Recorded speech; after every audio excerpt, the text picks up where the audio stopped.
Acknowledgements. Love begins, or should begin, at home. For me that means Sam and Grace, Dad and Mom, who have loved me for more than 50 years. Without them I would still be seeking love instead of writing about it. Home also means Carolyn, to whom I have been married for more than 40 years. If all wives loved as she does, fewer men would be looking over the fence. Shelley and Derek are now out of the nest, exploring new worlds, but I feel secure in the warmth of their love. I am blessed and grateful. I am indebted to a host of professionals who have influenced my concepts of love. Among them are psychiatrists Ross Campbell, Judson Swihart, and Scott Peck. For editorial assistance, I am indebted to Debbie Barr and Kathy Peterson. The technical expertise of Tricia Cube and Don Schmidt made it possible to meet publication deadlines. Last, and most important, I want to express my gratitude to the hundreds of couples who, over the past 30 years, have shared the intimate side of their lives with me. This book is a tribute to their honesty. Chapter 1: What Happens to Love After the Wedding. At 30,000 feet, somewhere between Buffalo and Dallas, he put his magazine in his seat pocket, turned in my direction, and asked, "What kind of work do you do?" "I do marriage counseling and lead marriage enrichment seminars," I said matter-of-factly. "I've been wanting to ask someone this for a long time," he said. "What happens to the love after you get married?" Relinquishing my hopes of getting a nap, I asked, "What do you mean?" "Well," he said, "I've been married 3 times, and each time, it was wonderful before we got married, but somehow after the wedding it all fell apart. All the love I thought I had for her and the love she seemed to have for me evaporated. I am a fairly intelligent person. I operate a successful business, but I don't understand it." "How long were you married?" I asked. "The first one lasted about 10 years. The second time, we were married 3 years, and the last one, almost 6 years." "Did your love evaporate immediately after the wedding, or was it a gradual loss?" I inquired. "Well, the second one went wrong from the very beginning. I don't know what happened. I really thought we loved each other, but the honeymoon was a disaster, and we never recovered. We only dated 6 months. It was a whirlwind romance. It was really exciting. But after the marriage, it was a battle from the beginning. In my first marriage, we had 3 or 4 good years before the baby came. After the baby was born, I felt like she gave her attention to the baby and I no longer mattered. It was as if her one goal in life was to have a baby, and after the baby, she no longer needed me. "Did you tell her that?" I asked. "Oh, yes," I told her. She said I was crazy. She said I did not understand the stress of being a 24-hour nurse. She said I should be more understanding and help her more. I really tried, but it didn't seem to make any difference. After that, we just grew further apart. After a while, there was no love left, just deadness. Both of us agreed that the marriage was over. My last marriage? I really thought that one would be different. I had been divorced for 3 years. We dated each other for 2 years. I really thought we knew what we were doing, and I thought that perhaps for the first time I really knew what it meant to love someone. I genuinely felt that she loved me. After the wedding, I don't think I changed. I continued to express love to her as I had before marriage.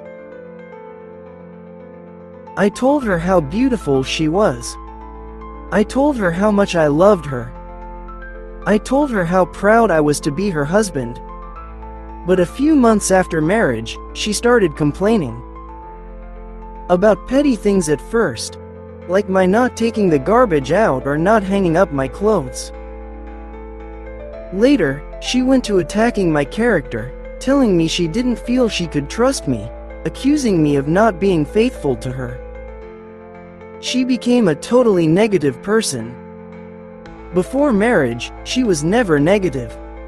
She was one of the most positive people I have ever met. That is one of the things that attracted me to her. She never complained about anything. Everything I did was wonderful, but once we were married, it seemed I could do nothing right. I honestly don't know what happened. Eventually, I lost my love for her and began to resent her. She obviously had no love for me. We agreed there was no benefit to our living together any longer, so we split. That was a year ago. So my question is, what happens to love after the wedding? Is my experience common?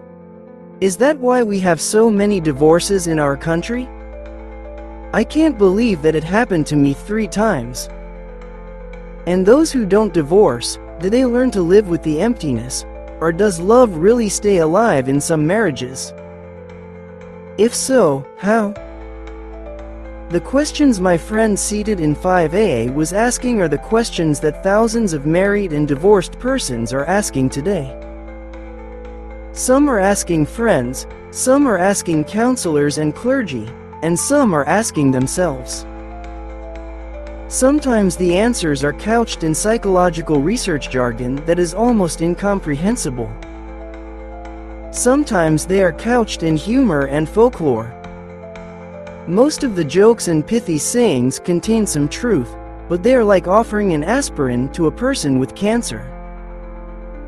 The desire for romantic love in marriage is deeply rooted in our psychological makeup.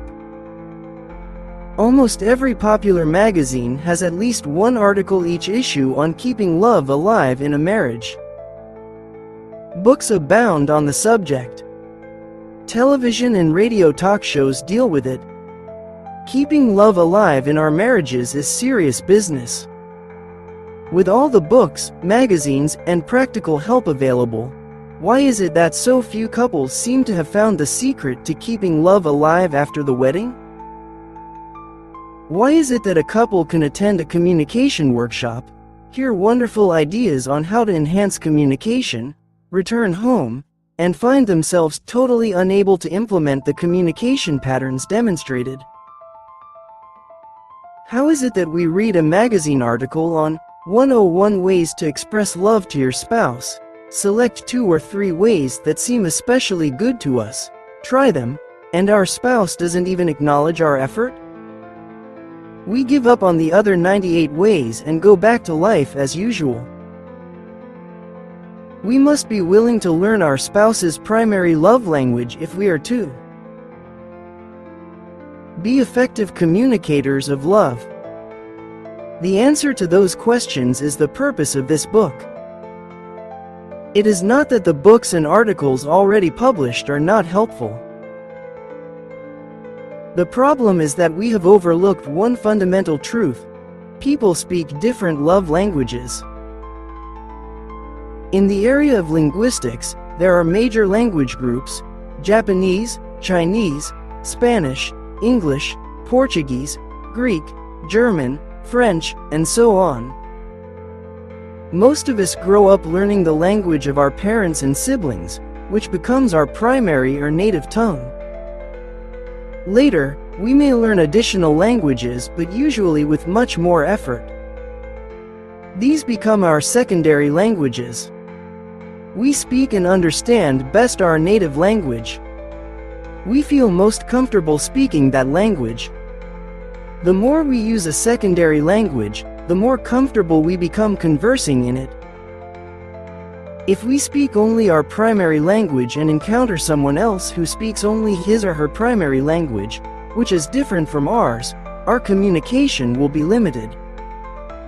We must rely on pointing, grunting, drawing pictures, or acting out our ideas.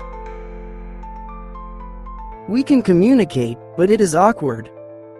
Language differences are part and parcel of human culture. If we are to communicate effectively across cultural lines, we must learn the language of those with whom we wish to communicate. In the area of love, it is similar. Your emotional love language and the language of your spouse may be as different as Chinese from English.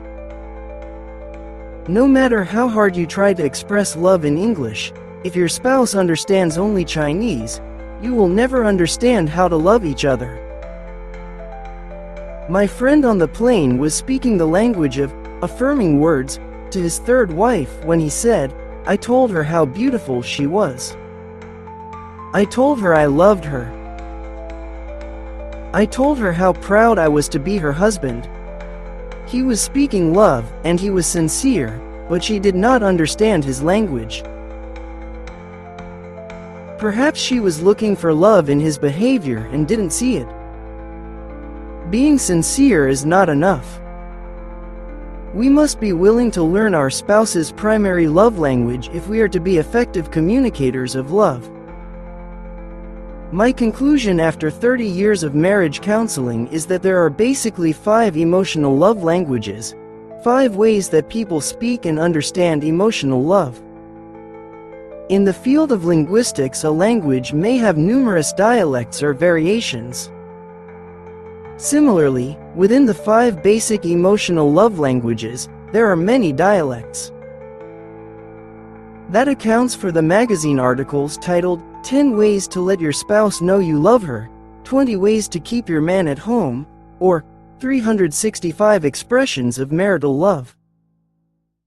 There are not 10, 20, or 365 basic love languages. In my opinion, there are only 5. However, there may be numerous dialects. The number of ways to express love within a love language is limited only by one's imagination. The important thing is to speak the love language of your spouse. We have long known that in early childhood development, each child develops unique emotional patterns. Some children, for example, develop a pattern of low self-esteem, whereas others have healthy self-esteem. Some develop emotional patterns of insecurity, whereas others grow up feeling secure. Some children grow up feeling loved, wanted, and appreciated, yet others grow up feeling unloved, unwanted, and unappreciated. The children who feel loved by their parents and peers will develop a primary emotional love language based on their unique psychological makeup and the way their parents and other significant persons expressed love to them. They will speak and understand one primary love language. They may later learn a secondary love language, but they will always feel most comfortable with their primary language. Children who do not feel loved by their parents and peers will also develop a primary love language. However, it will be somewhat distorted in much the same way as some children may learn poor grammar and have an underdeveloped vocabulary.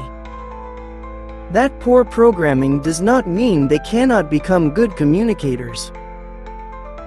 But it does mean they will have to work at it more diligently than those who had a more positive model. Likewise, children who grow up with an underdeveloped sense of emotional love can also come to feel loved and to communicate love, but they will have to work at it more diligently than those who grew up in a healthy, loving atmosphere.